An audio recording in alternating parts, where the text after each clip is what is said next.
sitting on my doorstep, the people's passing by. They're coming back from getting wrecked. Everybody's high. Saturday night, what a bitch, laying on the lawn. The morning comes to bring the switch after the buzz is gone. Hello and welcome to Addictions, the podcast about addictions. I'm your host, David Wagner. On today's show, we're going to be doing an interview with a fan of the show named Kevin. Kevin actually sent me a voicemail where he was kind of talking about how much he liked the show, and I thought that was really cool. And I began talking with Kevin about some stuff, and anyways, we decided we'd have him on the show, so that's who we're going to be talking to today.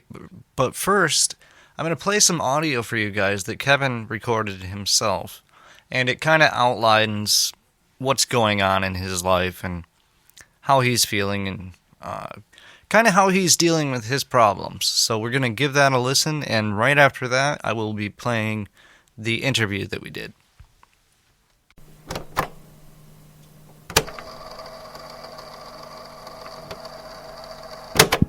Hey, so my name's Kevin Brunker. I'm from Salt Lake City, Utah. I'm 23 years old, and I am currently addicted to crystal methamphetamine. Alright, so here's the tough part for me. I'm an educated, talented, sophisticated, very funny, attractive guy with the world at my disposal. So why is it that I can't seem to get it?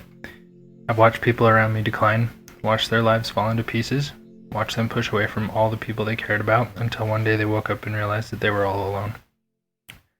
I look back on it and it saddens me because I saw it coming for them.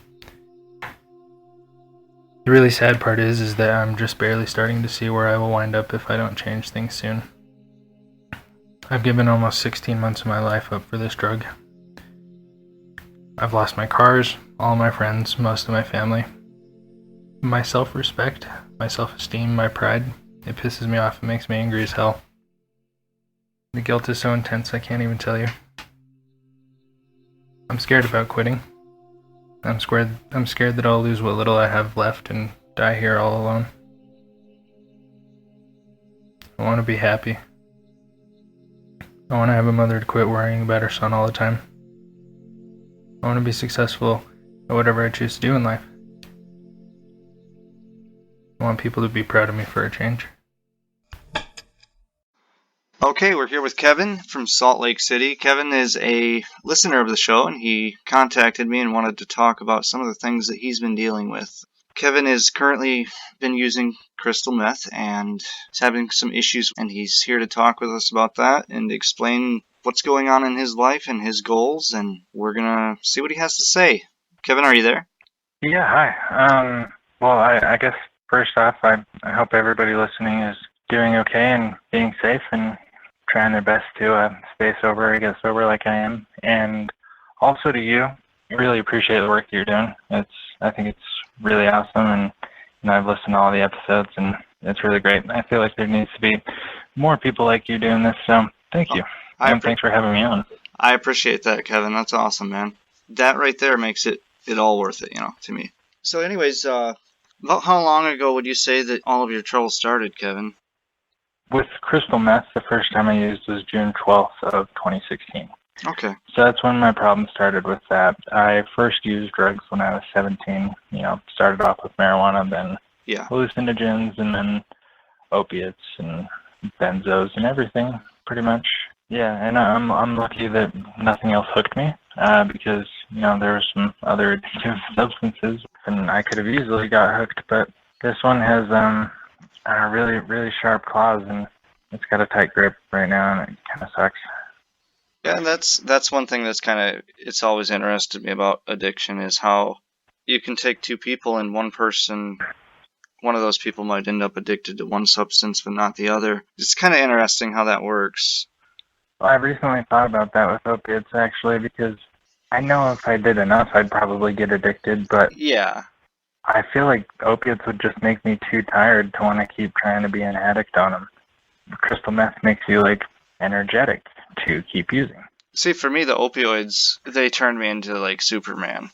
I mean, at the end of the day, yeah, I'd definitely crash pretty hard, but for me, the opioids would always give me a big boost. You know, I dabbled with cocaine and a little bit of methamphetamine in the past, but I just never really liked anything speedy like that. I don't, you know, it just wasn't in my appetite, I guess, so to speak. I have ADHD, but you know, Yeah, I guess who doesn't?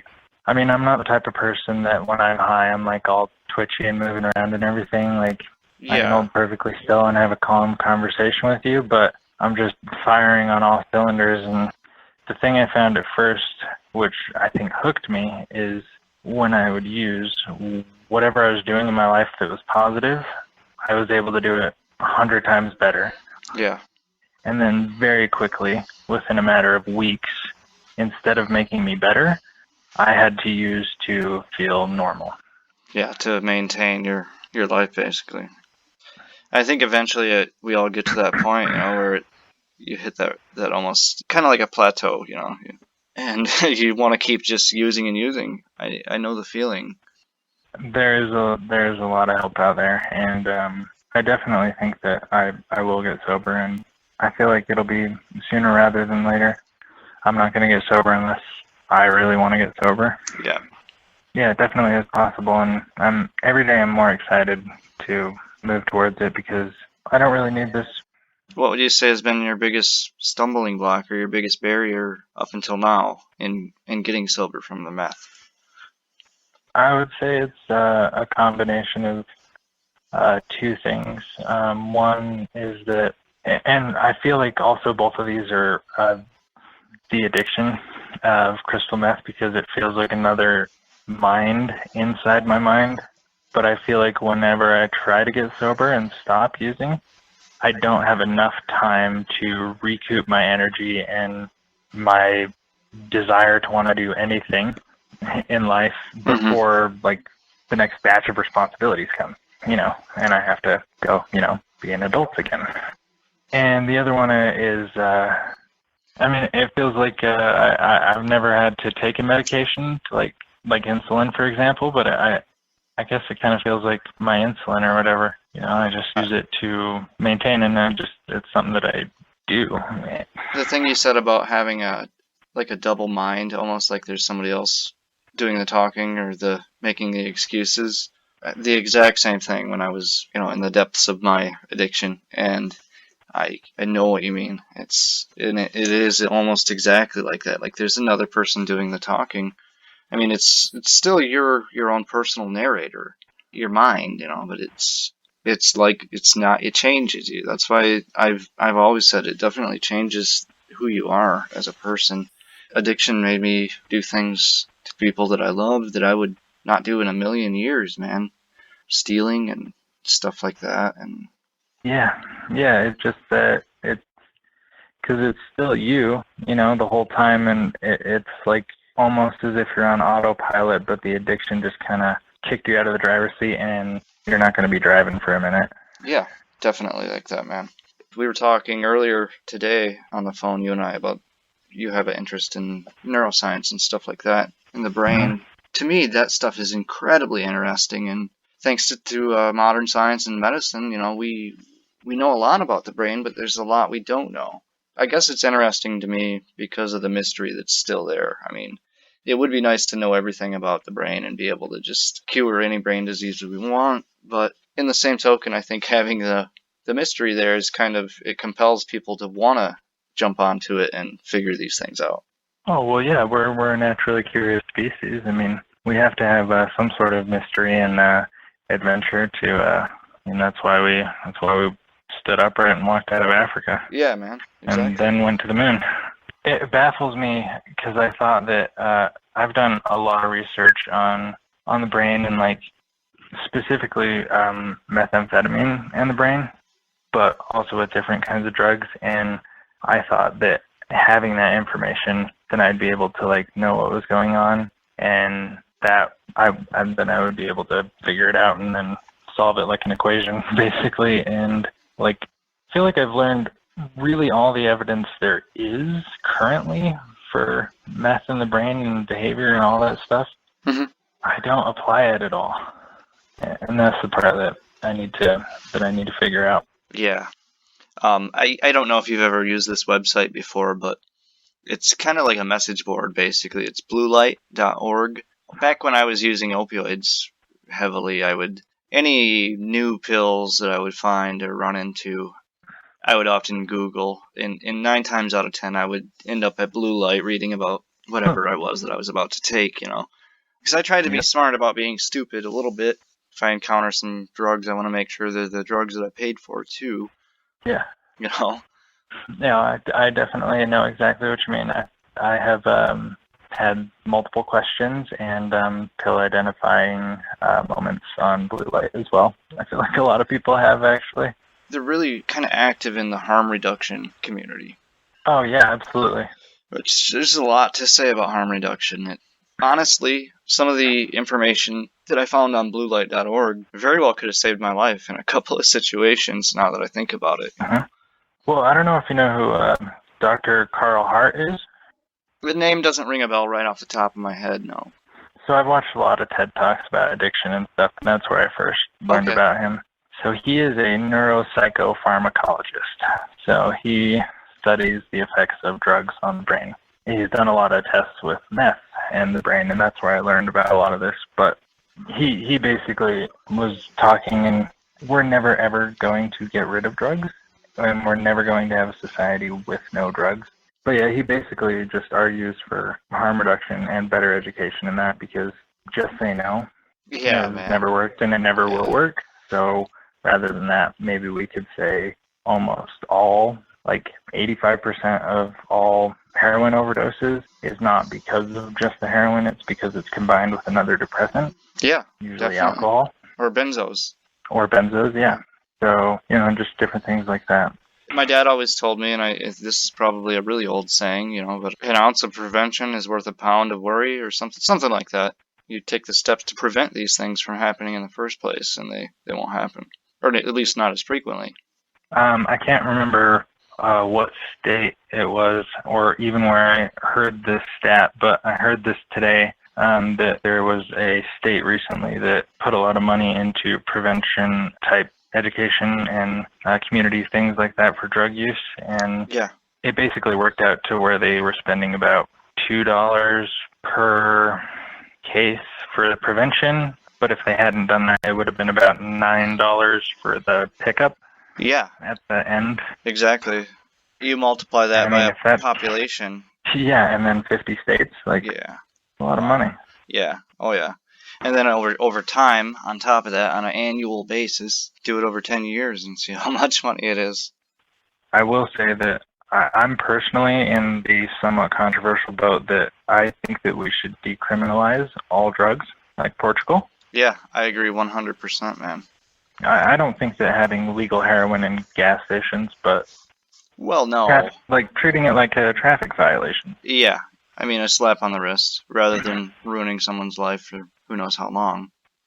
I actually got arrested a week ago from yesterday for the first time in my life for possession of meth and possession of paraphernalia. It was kind of scary, Definitely, I'm not going to say jail is fun, because it was the opposite, but it was, it feels like a good motivator, because it's like, I think it's the kick in the ass that I needed. Yeah. Took the words right out of my mouth, man. It's like I told you earlier, quite a few people that I know, that's kind of what it took. These were people that, again, deep down, they wanted to quit, and I think that's really key. You gotta want to quit. You gotta want to be done with it, otherwise you're not going to be done with it until you do want to be done with it. They got into trouble with the law, and that was the shot in the arm that they needed, or the leash, so to speak, that they needed to be attached to in order to get help finally. Can't lie to you and say that everyone succeeds that way. Not everyone does, but not everybody wants to quit either, and that's probably the issue. So I would tell you, as long as you want to quit with the meth and stuff, Kevin, this whole thing it'll pass you by before you even realize it's done, and that'll make it easy. You definitely sound like you really want to be done with this stuff, and that's great. And I commend anyone who can, even admit that they have a problem. I've only met one or two other people using meth. I've never formed a social circle around other users because I didn't want to get sucked into that spiral, and there's not a lot of trust in that community. But No. there's only been one or two out of the several that I've met that are actually like conscious of the fact that they're just going down a drain pipe. Yeah. Everybody else has these grandiose schemes. Like, I swear to God, every tweaker has some plan for the next year and a half to open up some business or something, or like come out with this new invention or something, and they got it all worked out. And I feel bad because there's a lot of people that are just, they don't realize the bites that it's taken out of their life. Yeah, I can relate to that. You know, like I said, I live in a rural area. The biggest town is about 10 miles away, and it's a decent sized town. It's not huge by any measure, but quite a few young people there, and quite a few young people with opioid problems. Opioids are the big one around here right now. I would say 75% of them, you know, probably still just don't realize that they even have a problem, or they're in denial and they don't want to admit that they have a problem. And like you said, a lot of these people, they have a plan, you know, and they're planning on using forever, it seems like, you know, and eventually it's going to take its toll if you're a daily user. You can't put your body through that on a daily basis and expect to face no repercussions. Yeah, absolutely. I feel like a lot of the people in the younger generations, I mean, I'm fairly young. I turned 24 in March, so Okay. I'm definitely a millennial. Yeah. But I feel like a lot of people in the younger generations, it almost seems like, you know, people use these hard drugs and they look at it like they're just, yeah, you know, go pick up some oxy, make a nice smartphone. It's just another thing. Like they don't view it as how extreme it is. Yeah.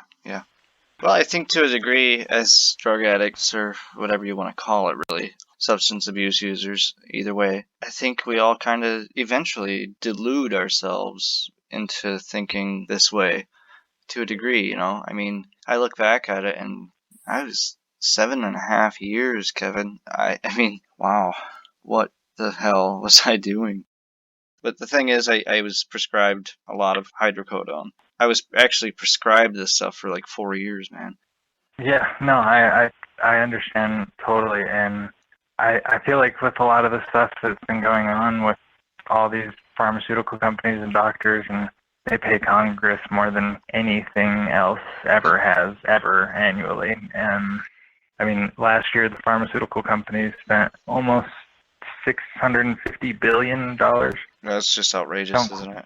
Don't quote me on that, but I'm pretty sure that that's pretty close to the figure. I would imagine, and it's not like those figures are kept secret, you know. Anybody that wants to know can find out how much they spend, and it's crystal clear.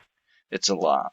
You know, and I feel like at some level, individually, some of the doctors might care, but I feel like pharmaceutical companies and the doctors and the prescribers were just we're maintaining the numbing of the American public, basically. Definitely, dude. There's a lot of shitty things in society, and, you know, politics are kind of scary and stuff, so let's just keep us all at this nice lull, so, you know, there's no riots or anything. Yep, you've got it's like the ancient Romans philosophy of bread and circuses. You keep the people fed and entertained, and they won't pay attention to the man behind the curtain. Seriously, Trump could be talking about nuclear war with North Korea on Twitter all day long. Yeah, but exactly. The new Star Wars movie comes out in December, and that's all I'm focused on. That's it, man. That's right. When you were talking about your doctor just so easily and nonchalantly saying that, it reminded me of when I had my wisdom teeth taken out, because, you know, I wasn't like in an extreme amount of pain, but I knew that Lortab felt good. And he gave me a prescription for 15 of them. And 3 days later, because he also gave me a cell phone number and said you can call me at any time if there's any complications. Mm-hmm. So I called him 3 days later on a Sunday morning, and I was like, "Hey, you took out my wisdom teeth on Thursday," and as I was about to start the next sentence, he was like, "Oh, do you need me to call in another script for you to your pharmacy?" I was like, I mean, if that wouldn't be too much trouble. Yeah. It was so automatic, and he's like, "Yeah, just send me the name of the pharmacy, your first and last name, and their phone number." 5 minutes later, I had a script for another controlled substance being filled. That's funny that you mentioned the dentist. After I was cut off by my doctor from my opioids, and this is how crazy and convincing that second mind can be. On a couple of occasions, Kevin, I went to the dentist without any tooth pain because I knew that I could go there and say, oh, I have this tooth that's abscessing and got a lot of pain. And I knew that my dentist would prescribe me 30 to 40 Vicodin 750 ESs. Holy fucking shit. And I was willing to take a $1,200 debt because there's no way I was going to pay him in order to get that. But that goes to show you how easily you can just excuse that type of behavior. Oh, totally, and it's so easily accessible. I don't want to give anybody any ideas, but I never did this to like support a habit, but there was 3 separate occasions, and it was just happened to be a Friday night or a Saturday night. I was hanging out with some friends, and we wanted to drink some promethazine with codeine cough syrup, and I knew that if I went to urgent care and said that I had a cough that was keeping me up at night, and it woke me up in the night, and I had a sore throat, and so I just went in and did that, and boom, big bottle of cough syrup. And it was always way too much. It was always like a 2-week supply. Yeah, yep. Right before I got clean, I had one last-ditch effort to go to my dentist and try to get some drugs, and it's either he was on to me or this, my situation happened over a pretty long period of time. So this last time I went to see the dentist wasn't all that long ago, last year maybe. He was either on to me or he just doesn't prescribe opioids as much as he used to because of the awareness now, I guess, about the opioid epidemic. But doctors used to get in trouble for under-prescribing pain in this country, and there was a big push by the pharmaceutical companies to a degree to get opioids prescribed more, rather than just in end-of-life situations. They published a study. It was a really poorly done study, a really small group of people, and they hailed this study. It showed that a few of these people didn't get addicted to these drugs, and they basically waved this around as a flag to all the doctors saying, look, these drugs aren't as addicting as we thought they were. And now we're kicking ourselves in the ass for it. Yeah, I don't know if you've seen the very original OxyContin commercials, but they say that there is zero potential for addiction. That's unreal. It's just so crazy. I know that, with them really getting in there and wanting doctors to prescribe more, before, I don't know exactly when this happened, but sometime around when all the other stuff we've been talking about has happened, there was only 4 vital signs that they checked for, and now the 5th vital sign when you go in is on a scale of 1 to 10, what is your level of pain, which is not a vital sign. Yeah, the doctors have always referred to, at least here in my state, as pain as the 10th vital sign or whatever number, the extra vital sign. But yeah, like you said, it's really not. No, like animals and creatures tend to be in discomfort sometimes, and if you're in pain, that doesn't mean that you're not vital and about to die. Yeah, but, exactly. If you have a heart arrhythmia or if your blood pressure is skyrocketing, that could be a problem. So yeah, it's twisted. You were talking about the doctors and how a lot of pharmaceutical companies will lobby Congress and put a lot of money into that, and how they kind of hold the doctor's hand in a lot of that stuff sometimes. And as far as I know, the research that I've done shows that doctors generally only have to take like a 2-day, 8-hour course to get the license to prescribe Suboxone. So it's not like they're incredibly educated on the subject either. Not necessarily even just Suboxone. A lot of the doctors might not be entirely educated on addiction. Oh yeah, definitely. I agree with that. Yeah, it's a little bit, it's a little unnerving, the small amount of requirements that it takes for these kinds of issues in order for them to potentially do a lot of damage. So since you've been arrested, Kevin, I kind of want to touch on that a little bit more before we move on. Since that happened, have you started going to any sort of meetings or rehab or any programs or anything like that?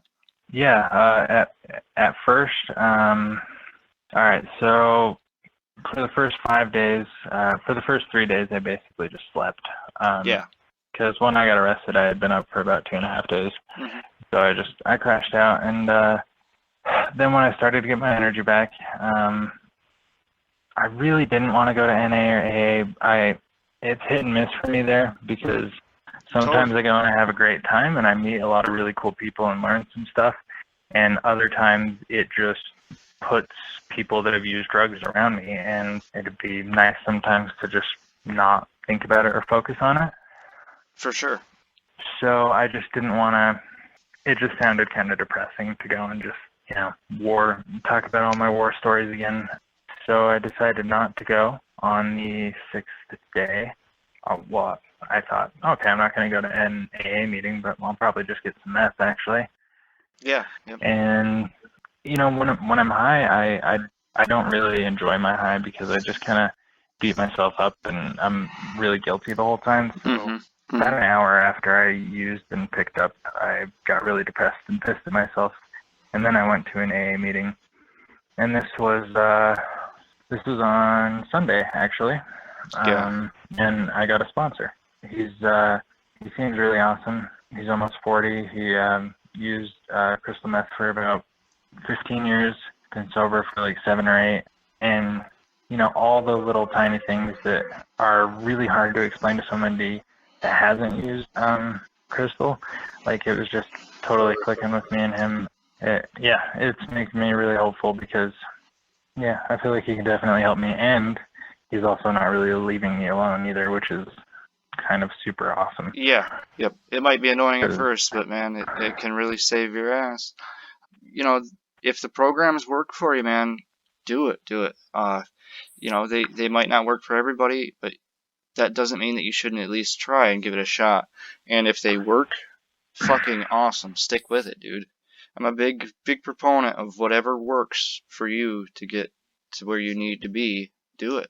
Because there's a lot of different paths to that point. So many resources out there. There really are.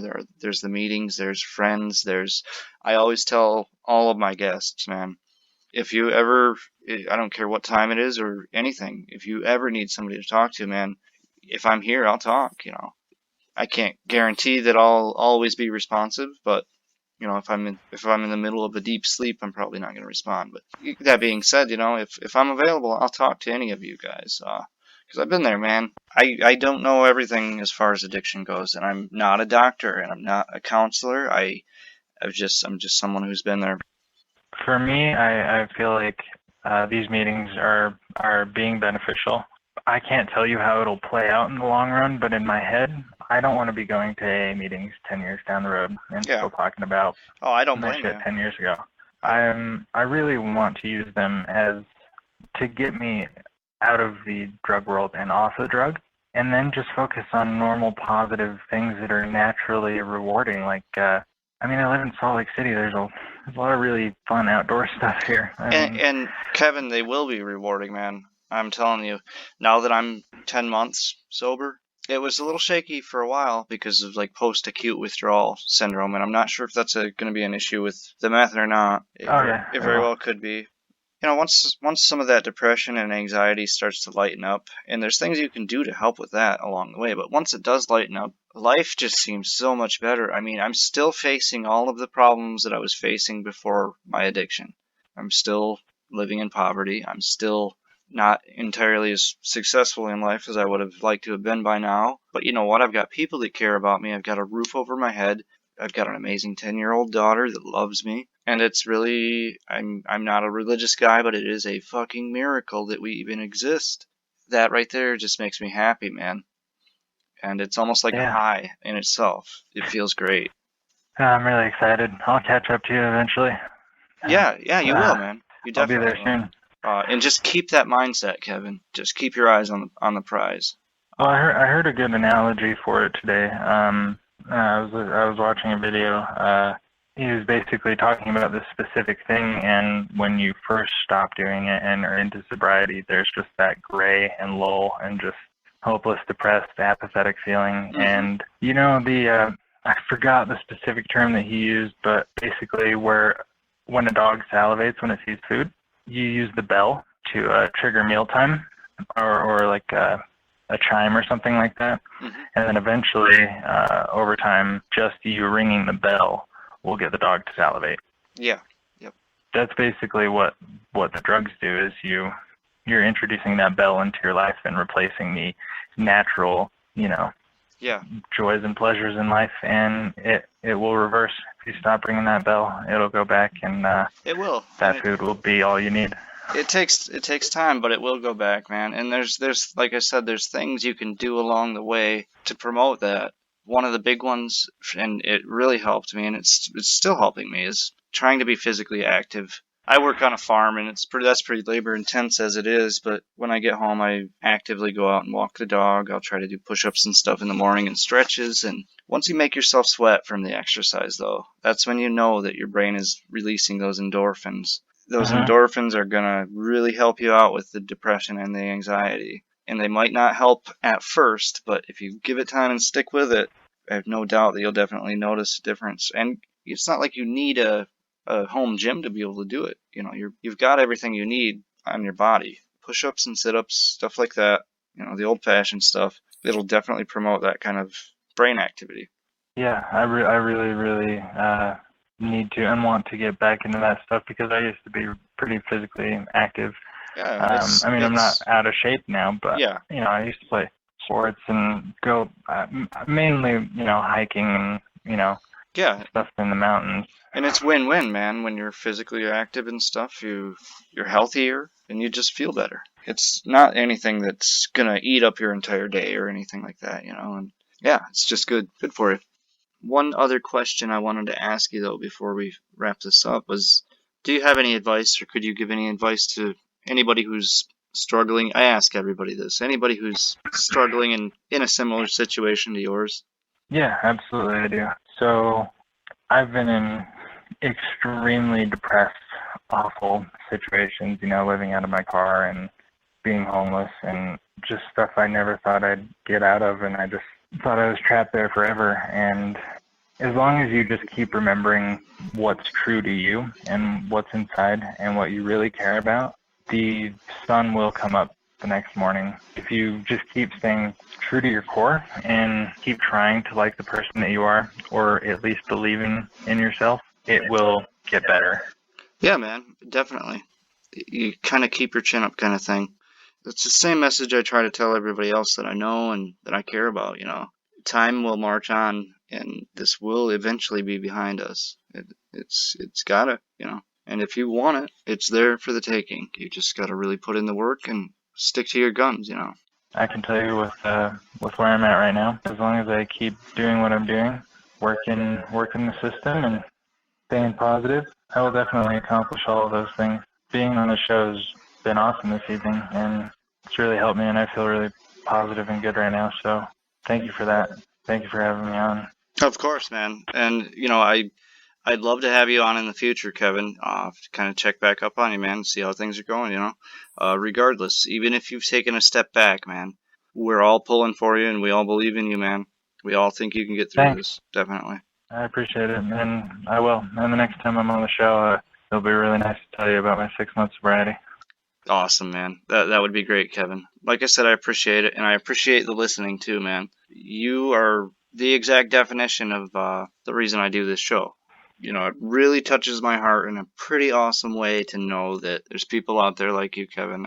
It sucks that you're in the situation that you're in the circumstances, but, who knows? When you get through this, who knows what sort of opportunities are going to come your way.